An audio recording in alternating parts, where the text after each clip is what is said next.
भाजपा विधायक परिणय फूके की भावजाई प्रिया फूके को घर से निकाला गया। महिला आयोग ने शिकायत की दखल नहीं ली तो विपक्ष ने सवाल उठाए। भाजपा विधायक परिणय फूके के पारिवारिक वाद का मामला अब राजनीतिक तूल पकड़ता नजर आ रहा है। विधायक के भाई की पत्नी प्रिया फूके ने कहा है कि उन्हें घर से निकाल दिया गया है और पुलिस में दर्ज की गई शिकायतों में से सिर्फ एक ही शिकायत हुई है, बाकी शिकायतों को नजरअंदाज किया गया है। प्रिया फूके ने महाराष्ट्र राज्य महिला आयोग को पत्र लिखकर पूरे मामले की जांच की मांग की थी, लेकिन आयोग की ओर से अब तक कोई कार्रवाई नहीं की गई है। ऑलरेडी कंप्लेंट केलेली होती, ती कंप्लेंट करून सुद्धा महिला आयोगाने मला आतापर्यंत कधीच मदत केलेली नाही। आणि म्हणजे माझी कंप्लेंट घ्यायसाठी मला 2 लहान मुलं आहेत। मला 4-4 दिवस ते सकाळी 9 वाजेपासून तर रात्री 10 वाजेपर्यंत पोलीस स्टेशनमध्ये बसवून ठेवतात। त्यांनी हे विचार करायला पाहिजे, गृह खात्याला हे माहीत आहे की 2 लहान मुलं आहेत, त्या मुलांना घरी कोण बघेल, त्यांचं जेवण खावण कसं कोण पूर्ण करेल, कोण लक्ष देणार त्याच्याकडे। तरी मला दिवसभर तिथे बसवून ठेवतात आणि मला हे धमकवलं गेलं आहे की न्यायव्यवस्था, पोलीस प्रशासन आणि सगळे जितकेही मोठे लोक आहे आमच्या खिशात आहे, आम्ही सगळ्यांना विकत घेऊ शकतो, तुझा आवाज लोकांपर्यंत पोहोचणार नाही आणि तू 20 वर्ष जरी कोर्टात लढत राहिली तरी तुझी केस आम्ही बोर्डात येऊ देणार नाही।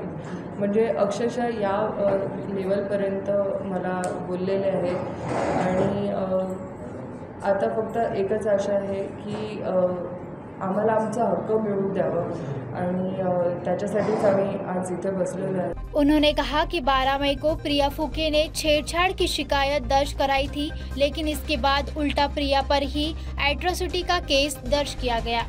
ही सत्ताधाऱ्यांच्या कुटुंबातल्या पीडित महिलेची केस आहे। जर सत्ताधारी आपल्याच कुटुंबातल्या महिलेला न्याय देत नसतील तर बाहेरच्या महिलांना लाडकी बहिणीची नुसती जाहिरात करून काय उपयोग आहे? असं उसणं अवसान आणण्यात काय अर्थ आहे?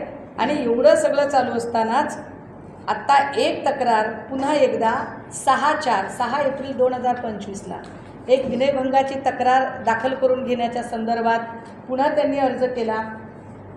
या विनयभंगाच्या तक्रारीचं हे भयंकर आहे, हे मी पुन्हा एकदा नमूद केलं पाहिजे की वैष्णवी हगवणे हुंडाबळी प्रकरण, या प्रकरणामध्ये मयुरी हगवणेने अर्ज केला होता आणि त्या अर्जामध्ये महिला आयोगाने लक्ष देणं गरजेचं होतं, यावर आपण बोललो होतो।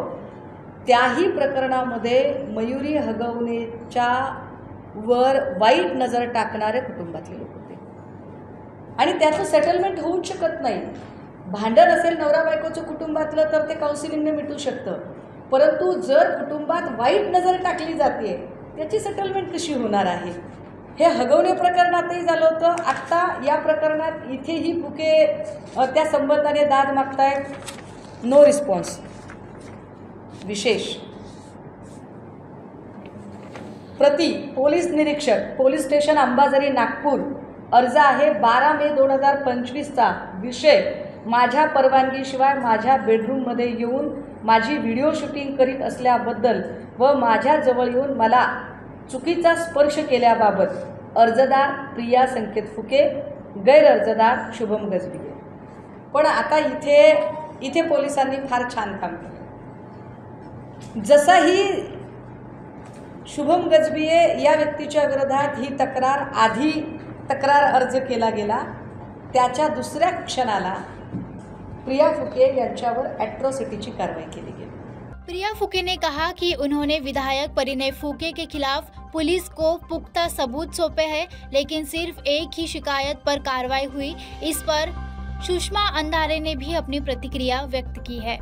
पुढे काय आहे? 18/6/2024 प्रति श्रीमती प्रिया फुके आपणास याद्वारे कळवण्यात येते की पोलीस आयुक्त सो नागपूर शहर यांच्या कार्यालयात रोजी गैर अर्जदार रमेश फुके इतर 4 यांच्या विरुद्धला तक्रारी अर्ज पुढील चौकशी। किती वेळा चौकशी करतात? 50 चौकशा केल्या त्यांनी। एका अर्जाची चौकशी किती वेळा करावी याला काही लिमिट आहे का? आता परत अजून एक सूचनापत्र आहे। प्रति श्रीमती प्रिया फुके, वय 34 वर्ष। आपणास याद्वारे सूचनापत्र काढण्यात येत आहे की, आता हे लेटेस्ट आहे, 22/5/2025चा आहे। 22/5/2025 म्हणजे 22 मे, अगदी या महिन्यातलं, अलीकडच्या काळातलं आहे। परत एकदा त्यांना चौकशीला बोलावले।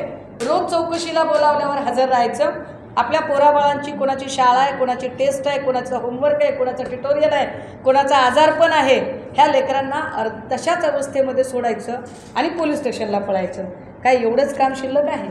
इस पूरे मामले को लेकर अब राज्य सरकार पर कार्रवाई का दबाव बढ़ता नजर आ रहा है। विपक्ष ने महिला आयोग और पुलिस प्रशासन की निष्क्रियता पर सवाल उठाए हैं। हेही नसे थोडके, एवढं करून पोलिसांनी पुढे केले काय? तर याच्यामध्ये एक